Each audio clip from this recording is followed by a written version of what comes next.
Hola, ¿qué tal? ¿Cómo están mis queridos amigos? Espero que se encuentren súper bien. El día de hoy vamos a hacer un resumen acerca de esta patología tan interesante que es la gota. Pero antes quiero mandar un saludo a todos aquellos que le han dado un like a la página de Facebook y también que se han ido suscribiendo a la página de YouTube. Y pues les recuerdo que también pueden seguirme en Instagram. En Instagram estoy subiendo varias imágenes de contenido muy didáctico.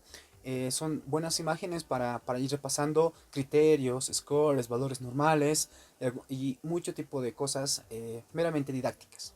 ¿Ok? Entonces estoy en Instagram como AldoFranco16. Entonces pueden seguir. Ok, entonces empecemos con este video. Ok amigos, entonces la gota, que es una patología, pertenece al grupo de las artropatías por cristales. ¿Ok? Entonces, empecemos por la definición. ¿Qué es la gota? La gota es una enfermedad debido a la presencia crónica de hiperuricemia que provoca depósitos de urato monosódico en tejidos. ¿Ok? Aquí, en esta definición, las palabras claves son crónico, hiperuricemia, depósitos, urato monosódico. ¿Listo? La pregunta es, ¿qué es hiperuricemia entonces? ¿No? La hiperuricemia es la elevación del ácido úrico a partir de niveles mayores a 7 miligramos decilitro. ¿Ok? Ahora, hay que aclarar algo. Si yo tengo un paciente que viene digamos, le hacemos un laboratorio y se presenta con un ácido úrico mayor a 7, es decir, 8, 10, 11, 12, la pregunta es, ¿ese paciente tiene gota? ¿No? La respuesta es no. Si nosotros encontramos un paciente los valores elevados del ácido úrico, no significa que tiene gota, ¿ok? Simplemente tiene hiperuricemia, pero no tiene la enfermedad. Entonces, hiperuricemia no es igual a gota, ¿ok? Ahora, otra pregunta, otra definición importante. Crónico. Para que se presente gota, tiene que haber una hiperuricemia crónica. No un año, no dos, sino incluso décadas, 10, 20, 30 años o 40 años incluso, para que se presente esta enfermedad, que es la gota. ¿Listo? Ahora, tenemos que recordar algo. ¿Qué es el ácido úrico? Pues bueno, el ácido úrico viene del metabolismo de las purinas, ¿ok? ¿Qué son las purinas? Las purinas son bases nitrogenadas y tenemos dos, ¿ok? Fíjense acá, la adenosina y tenemos la guanosina, ¿ok? Esas purinas o estas bases nitrogenadas son denominadas purinas y las purinas vienen de la degradación de los ácidos nucleicos. ¿Cómo es que se metabolizan? Pues, por ejemplo, la adenosina se convierte en hipoxantina gracias a una enzima muy importante, la xantina oxidasa. ¿Ok? Y la guanosina se convierte directamente en xantina gracias a la enzima xantina oxidasa también. Es decir, adenosina, guanosina se convierten en o se metabolizan en xantina gracias a esta enzima. Xantina oxidasa. Y después se pasa a ser el ácido úrico, el famoso ácido úrico. ¿Listo? Ahora, ¿por qué es importante recordar esto? Porque hay un fármaco que inhibe esta enzima, ¿no? Que es el alopurinol. ¿Ya? Entonces, el alopurinol lo que hace es disminuir las cantidades de ácido úrico, bloqueando a esta enzima. ¿Ok? Si no hay esta enzima, no se metaboliza y no hay ácido úrico, ¿no? Entonces, ese es el metabolismo del ácido úrico, ¿ok? Ahora, epidemiología.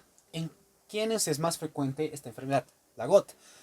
En hombres a partir de 40 a 50 años de edad, ¿ok?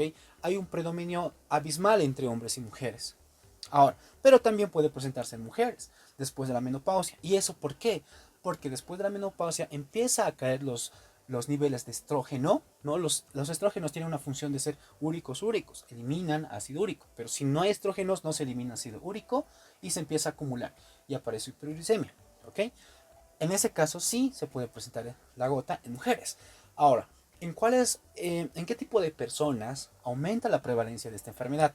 Pues en pacientes con uso de diuréticos, ¿ya? O en pacientes con síndrome metabólico, ¿ok? Con síndrome metabólico. O en pacientes que están con obesidad o con insuficiencia renal crónica. Ahora, importantísimo. ¿Cuáles son los alimentos que tienen grandes cantidades de purina? Las carnes y la cerveza. ¿Okay? Son antecedentes que nos pueden ayudar a nosotros al diagnóstico. Y obviamente también tiene un componente genético. Ok, ahora, ¿cuáles son los factores de riesgo que se asocian a esta enfermedad? Los más principales son los siguientes. El alcohol. ¿Qué es lo que hace el alcohol? el alcohol aumenta las cantidades de lactato y este lactato lo que hace es aumentar la reabsorción de uratos, ¿no? Y de esa manera aumentando los niveles de ácido úrico. De hipertensión arterial. La hipertensión arterial sistémica se ha asociado con la hiperuricemia. ¿Listo? No hay un mecanismo específico, pero estadísticamente sí se ha asociado con la hiperuricemia. Obesidad. La obesidad, ¿qué es lo que hace? Disminuye la secreción de ácido úrico. Si disminuye la secreción de ácido úrico, pues empieza a elevarse, ¿no? Ahora, los triglicéridos. El aumento de triglicéridos, estos triglicéridos se metabolizan en acetato. Y lo que hace el acetato es aumentar la síntesis de ácido úrico. ¿Ok? La síntesis de ácido úrico. Ahora, los diuréticos, los tiacídicos, por ejemplo, la hidroclorotiacida, lo que hacen es aumentar la reabsorción de ácido úrico. ¿Ok? Ahora, el síndrome metabólico, fundamental, ¿no? El principal componente fundamental del síndrome metabólico es la resistencia a la insulina. De ahí parte toda la fisiopatología.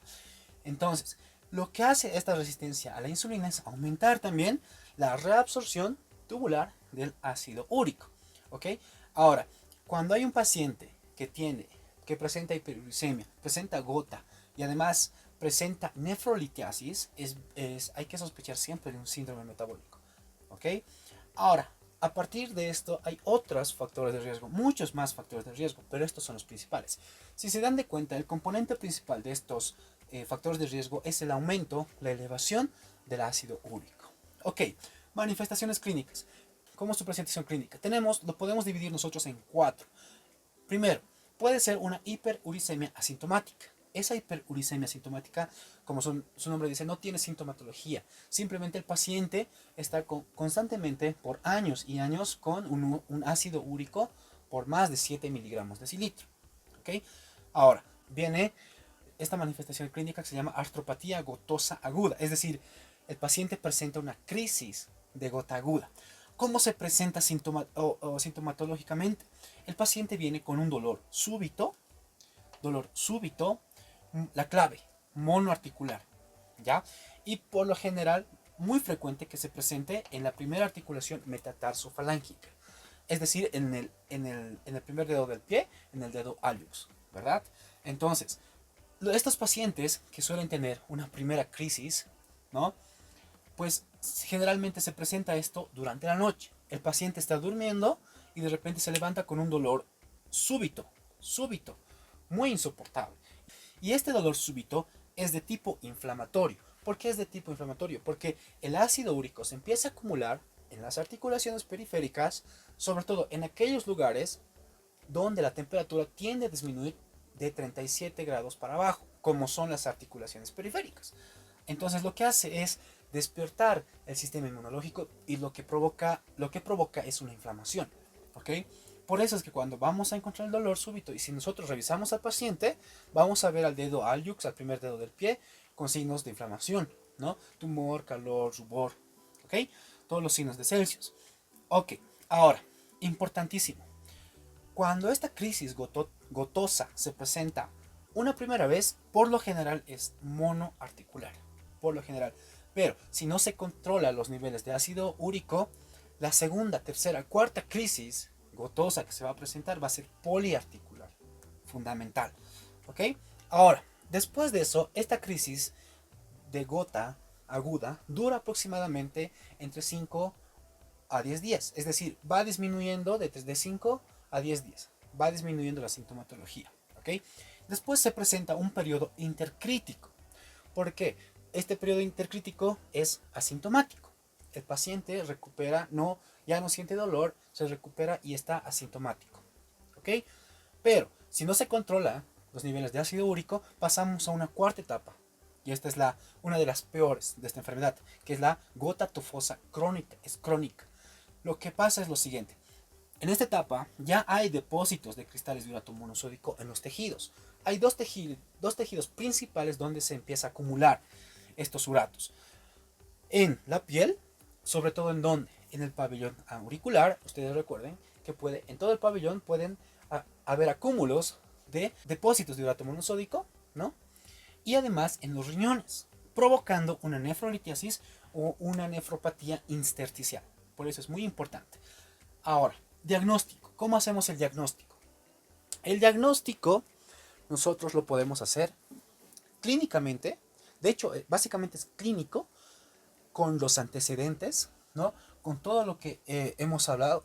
Un paciente de varón de 40, 50 años, con antecedentes de consumir bastante cerveza, beber bastante cerveza, consumir bastante carne, y pues bueno, con la clásica sintomatología de una crisis aguda, ¿no? Empezamos a sospechar de gota. Sin embargo, ¿cuál es la clave de esta patología? Es la aspiración. Nosotros podemos hacer una aspiración a nivel de los tofos gotosos del pabellón auricular, ¿no? O podemos hacer una artrocentesis de la articulación, donde tiende a depositarse o donde tiende a haber depósitos de urato monosódico. Ahora, después, una vez que hacemos la aspiración, ¿qué vamos a ver nosotros? Vamos a ver a estos cristales, fíjense acá, como agujas, ¿ok? Como agujas. Son como agujas y si nosotros observamos a la luz polarizada, son birrefringentes negativos, ¿ok? La pregunta es, ¿hay depósitos que son birrefringentes positivos? Pues la respuesta es sí, hay. ¿Cuál? Los depósitos de pirofosfato de calcio. Estos son birrefringentes positivos. Ok, entonces, vamos a hacer un paréntesis aquí.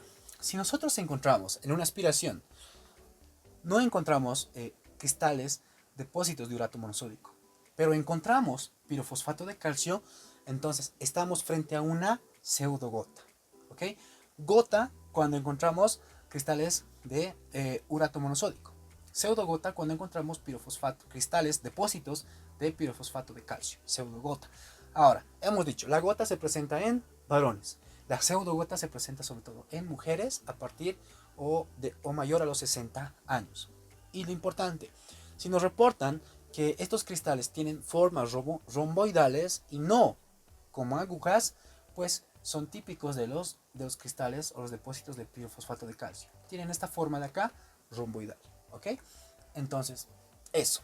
Ahora, muy importante, cuando nosotros hacemos el laboratorio o solicitamos el laboratorio de un paciente que tiene gota, lo que vamos a encontrar es, si el paciente está en plena crisis de gota, vamos a encontrar ácido úrico normal o disminuido.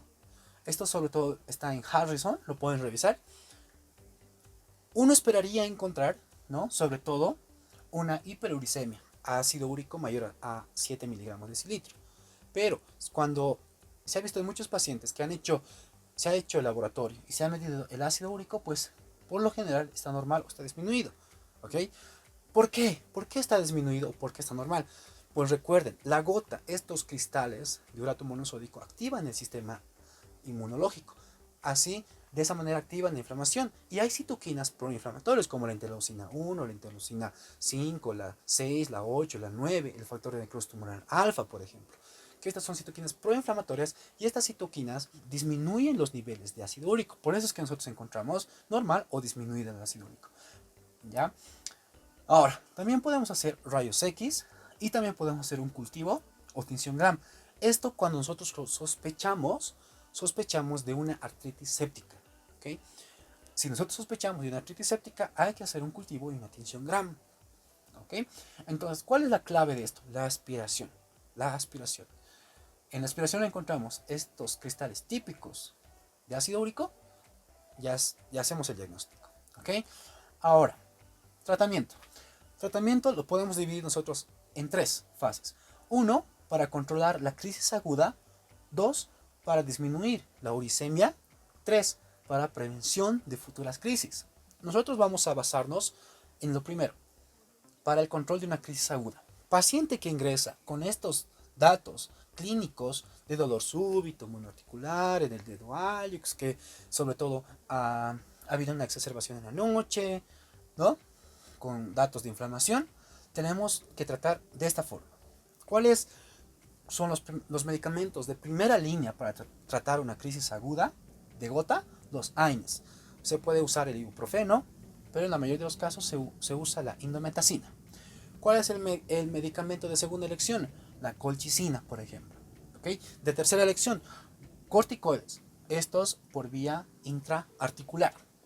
Ahora, si hay contraindicaciones para los AINES, para la colchicina, para los corticoides, podemos usar esta hormona, la ACTH, que es la hormona adrenocorticotropina. Y esta la hacemos intramuscular, ¿ok? Ahora, si el paciente viene con una crisis gotosa, ¿no? Pero esta crisis es poliarticular, ya no es monoarticular, es poliarticular, pues podemos usar los corticoides sistémicos, ¿ok? Ahora, entonces, este es el tratamiento para el tratamiento de una crisis gotosa aguda, ¿ok? Ahora, para terminar este resumen de gota, vamos a responder una pregunta del examen de residencia de este año, ¿ok? De Bolivia, de febrero. Entonces, dice así: ¿cuál no es un factor de riesgo para la gota aguda? ¿Cuál no es factor de riesgo para la gota? Inciso A, ¿consumo de alcohol? Sí, hemos dicho que sí. B, hipertensión arterial. Sí, hemos dicho que sí. La C, contaminación ambiental. No es un factor de riesgo para que se produzca gota. Índice de masa corporal, siempre y cuando llegue a los niveles, es decir, tenga un índice mayor a 30. ¿Okay? Y colesterol y triglicéridos alterados o aumentados, sí, es un factor de riesgo. Entonces, la respuesta a esta pregunta es esta, ¿no? Contaminación ambiental, que no encaja. ¿Ok? Ok, amigos, entonces, con esto ya hemos terminado un repaso fugaz de esta patología que es la gota. Si les sirvió, les pueden dar un like y pueden compartir este video. No olviden también suscribirse a la página de YouTube y a seguirme en el Instagram, ¿ok? Muchas gracias por su atención. Hasta una próxima.